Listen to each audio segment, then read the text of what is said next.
Sum number 2. From the following transaction, write up the sales day book of Ram and Co. in a stationery merchant. 2017 January 1. Sold to Anbu and Co. on credit 20 reams of white paper at the rate of rupees 150 per ream. So, இது வந்து credit sales. Subsidiary booksல cash sales and asset sales வந்து omit பண்ணிடணும். Next, January 2, sold to Jagdish and Sons on credit 6 dozen pens at the rate of 360 per dozen. So, இதுவும் credit sales.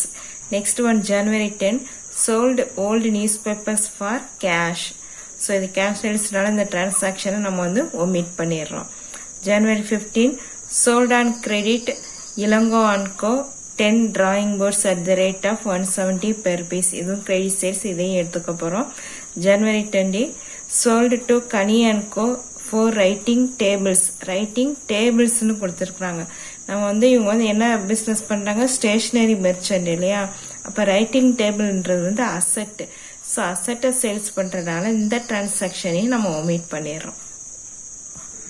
Solution in the books of Ram and Co. sales book, date, particulars, invoice number, LF, amount, details and total.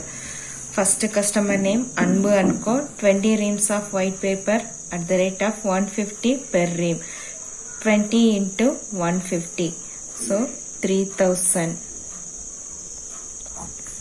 Outer column 3000. Next customer name Jagdish and Sons.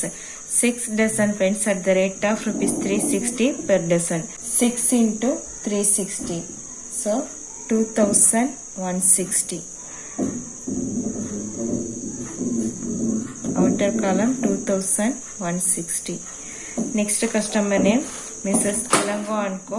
10 drawing boards at the rate of rupees 170 per piece. 10 into 170.